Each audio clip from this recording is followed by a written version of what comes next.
question that people ask, who else is responsible besides Dylan and Eric? Minutes after the shooting, the police, along with the SWAT team, thought they had an answer, didn't they? And what was the answer? The answer might have been Matt Nolte and Jim and Matt Eckert. They were detained, searched, and questioned. Tell me about it. Tell me what happened. Well, any one of the three. We'd started going down to, or we'd heard it on the radio. And you were in a car? Yeah, we were driving around and decided to go down there to see what was going on. It kind of got us a bit curious. And we got down there and we started walking up this path that was going around the lake. There were people, you know, with baby strollers and, you know, kids rollerblading and whatnot, so we thought we were fine. And we take about 10 steps off the path to go up and talk to a cop that's up on top of the hill, try to find out if we can get any more information. And all of a sudden we turn around and hear sirens, and there's 3 cop cars behind us with their guns pointed at us, telling us to turn around and get our hands behind our head. And, we start doing everything that they tell us to do and get down on our knees, and then as What's going through your head? Scared. Yeah, I would think. Pure fear. All right, so you do everything they tell you to do.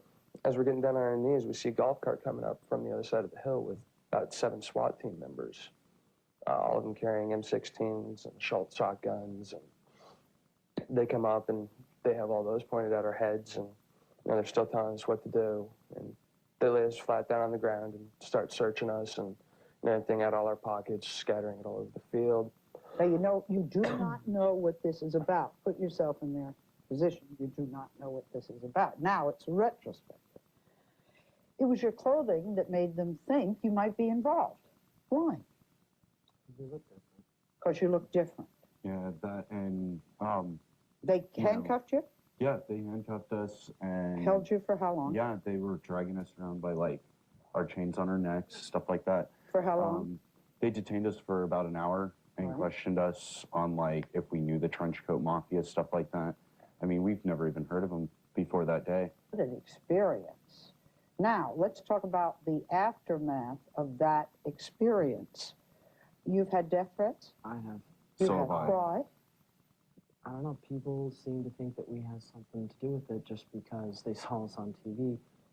In other words, it's like in the newspaper. If somebody accuses you of something and then they retract it, the retraction's on page 31, but the headline is on page 1. And it must be true, whatever the press says, and the press screwed up a lot with What did they say? How did the press screw up?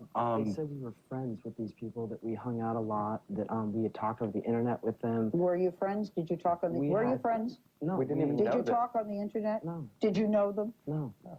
Oh. Did you know how they dressed? No. But we had no clue who they were. I mean, we would not know anything about them. So what's it like to have the nation watching you? Kind of scared. Kind of scary. I mean, everywhere I go, I mean, I'm like looking around. Cause Do you think that in any way you're like Eric and Dylan? No. No. I mean, is that things that do you think about those things? No. No. We don't think about going out and shooting people. We don't condone violence at all. It's not at all a way of life. Let me talk to Jim. Jim, when we were interviewing you, he said some really interesting things to our producer. You said you have been pushed around and made fun of. Oh, yeah. All throughout high school, even before then, because I was into this kind of stuff. I went through my gothic phase, and I was a punk before that and went back to punk. And I got pushed around in school, you know, by, like, a lot of the, like, I don't know if they were athletic or not. They wore a lot of the athletic gear, but they weren't, like, you know, real nice kids. They just, you know, start pushing you around, push you into pop machines, try to throw you in trash cans, and, like, a big group of them. Jim and I went to school together, and the only way we could, like, keep ourselves from, like, getting beat up or getting, you know, in a lot of trouble, I think, was to be able to stick together. I have to ask this question. Why do you dress this way? It's comfortable, and the well, fact now wait, it's comfortable. A heavy chain around your neck, your hair out like that. These chains actually probably weigh less than a pound.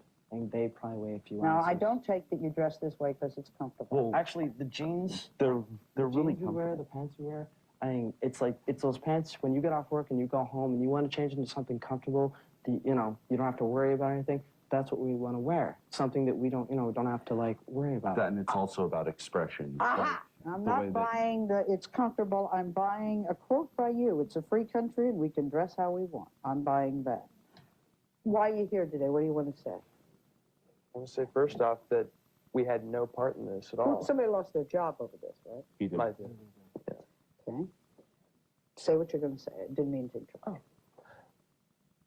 No, we had no part in this at all, and you know, we want society to know that just because we look different, we act different, we think a bit different than what normal society does, not all of us are like what Eric and Dylan are. Or we don't want to go out and do what they did. We don't believe anything like that. We'll be right back.